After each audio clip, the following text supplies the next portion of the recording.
Я сегодня хочу продолжить тему инцидента, произошедшего с Шашировой Слонаим на фестивале Camel Fest в Саудовской Аравии, в результате которого она стала инвалидом третьей группы. В ходе своего прошлого выступления я запрашивала ряд материалов по данному вопросу, и однако мое обращение было проигнорировано и были отправлены несоответствующие запросы материалы. Позже я еще раз отправила официальный запрос правительства Кыргызской Республики и продублировала в Генеральную прокуратуру. И только после моих вышеизложенных действий они дали материалы, приближенные к запрашиваемому формату. У меня есть копия официального письма с подписью и печатью от имени Конфедерации этноигр, где Всемирная конфедерация этноигр просит откомандировать Аширову как конную лучницу-каскадера без содержания заработной платы.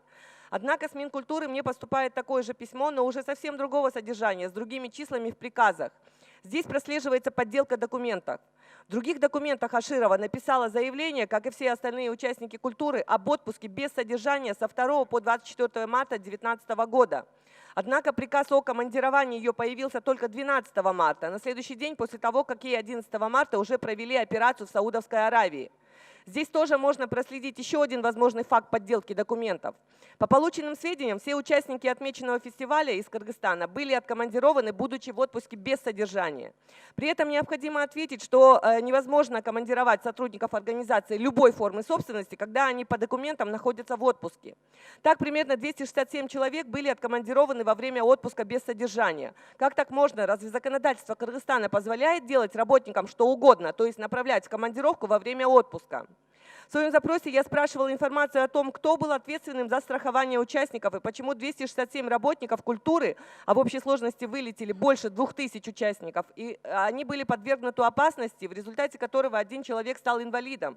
Его просто выкинули без ничего, без какой-либо помощи. Как Минкультуры, государственный орган, отправил своих сотрудников культуры в чужую страну без страховки, подвергая этим самым их жизнь опасности? Минкультура открещивается, говорит, что они ни при чем. В то же время картина получается обратная, и видно, что есть возможные махинации, причем большие. По предварительным данным, официальным субъектом подписания соглашения на Camel Fest было правительство Кыргызстана в лице Минкультуры. Однако есть вероятность, что была некая махинация, и договор был подписан между Всемирной конфедерацией этноигр и официальными государственными органами Саудовской Аравии. Приглашающая сторона до сих пор думает, что они подписали договор с правительством Кыргызстана. Они уверены, что наши делегаты были обеспечены всем необходимым. В данной ситуации, если предположения верны, получается, общественное объединение в лице Всемирной конфедерации этноигр получили вверенные для организации поездки представителей нашей стороны огромные деньги путем введения в заблуждение под прикрытием игр кочевников и тем, что они представляют правительство Кыргызстана и целый кыргызский народ. Когда наши участники, артисты и спортсмены, получается, просто стали какими-то аниматорами, подвергая свою жизнь опасности.